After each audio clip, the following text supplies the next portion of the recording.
computer and music ဆိုတော့ computer music ဆိုတော့ရှင်းရှင်းလေးပါပဲเนาะကျွန်တော်တို့ computer နဲ့ပေါ့เนาะတီးခတ်တဲ့ music ပေါ့အဲ့တော့ဘာသိဖို့လိုမလဲဆိုတဲ့အကြောင်းလေးပေါ့เนาะ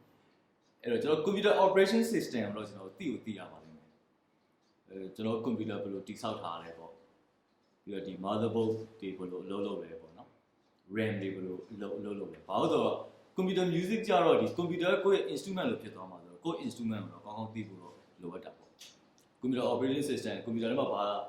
software ပါလဲပေါ့တော့နောက်ဆုံးပကြီးဆွဲလို့ရတဲ့ paint ဆိုတဲ့ tool တွေဒါတော့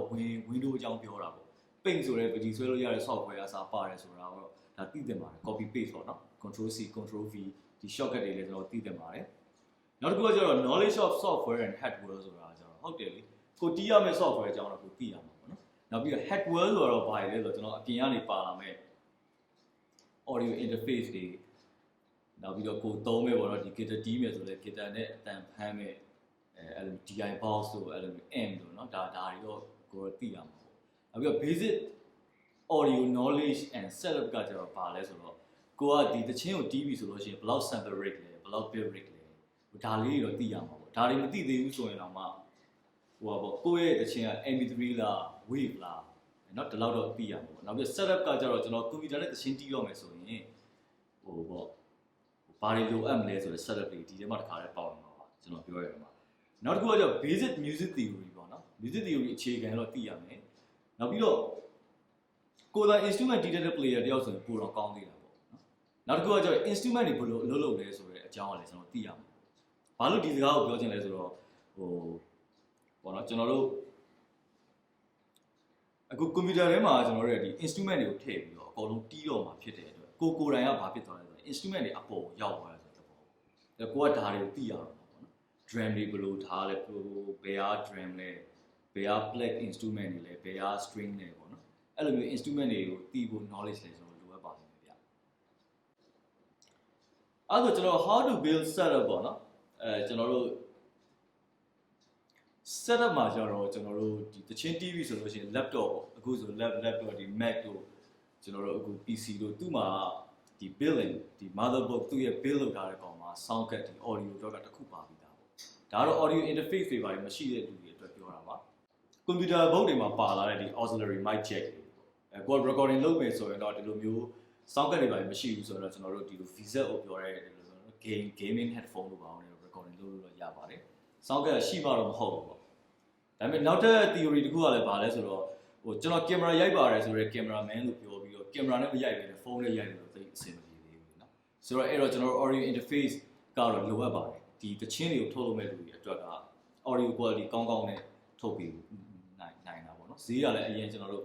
သိတယ်အရင်မကြည့်ဘူးဆိုတော့ပတ်စံတွေပဲစုပြီးတော့နောက်ပိုင်းတီးမယ်ဆိုတော့ဝယ်လို့တော့ရပါပြီဗျဒါတွေကရှိတဲ့ setup ပေါ့နောက်ပြီးတော့ speaker monitor တွေသုံးပါလား headphone သုံးပါလားဒါကတော့ကိုယ့်ရဲ့ရွေးချယ်မှုပဲပေါ့နော်အဲ့တော့ setup ကတော့ကျွန်တော်တို့လူကြိုးတွေထိုးပြီးတော့ setup လုပ်ပြတော့မှာမဟုတ်ဘူးလေဒါတွေလိုအပ်တယ်ဆိုတဲ့အကြောင်းလေးရှင်းပြခြင်းနဲ့နောက်တစ်ခုက software ပိုင်းပြောခြင်းပါတယ် software တွေအဲ့တော့ဒီ software တွေအကြောင်းကိုကသိဖို့လည်းလိုအပ်မယ်အချင်းတီးရောမယ်ဆိုရင်ကျွန်တော် recording software တွေရှိတယ် software တွေတော့အများကြီးပေါ့ပေါင်းပြီးသုံးလို့ရတယ်လည်းရှိတယ်ဒါပေမဲ့ခွဲထားတဲ့အမျိုးအစားလေးတွေပေါ့နော်ဘယ်ကတော့ recording မှာပို့ပြီးအားသာတယ် mixing မှာအားသာတယ်ဘယ်လိုအတွက်သုံးကြတယ်လို့ပေါ့အဲ့တော့ recording software ရှိမယ် music production လုပ်တဲ့ software တွေရှိမယ်ကျွန်တော် live performance and DJing လုပ်တဲ့ software တွေ mixing mastering လုပ်တဲ့ software တွေနဲ့နောက်ထပ်ပို့ထားတာဘာလဲဆိုတော့ကျွန်တော်တို့ VSTI နောက်ပြီး third party plugin တွေပေါ့နော်အပြင်ကဒီ software မဟုတ်တော့အပြင်ကရှိနေတဲ့ plugin များ standalone software standalone plugin တွေလည်းကျွန်တော်ရှိပါတယ်အဲ့တော့ဒါလေးတွေလိုက်ပြီးတော့မှတ်ရှင်နေဆိုရင်လည်းရေးထားပါတော့ okay အဲ့ဒါပြီးတော့ကျွန်တော်တို့ဟိုဟာ basic audio knowledge ပေါ့နော်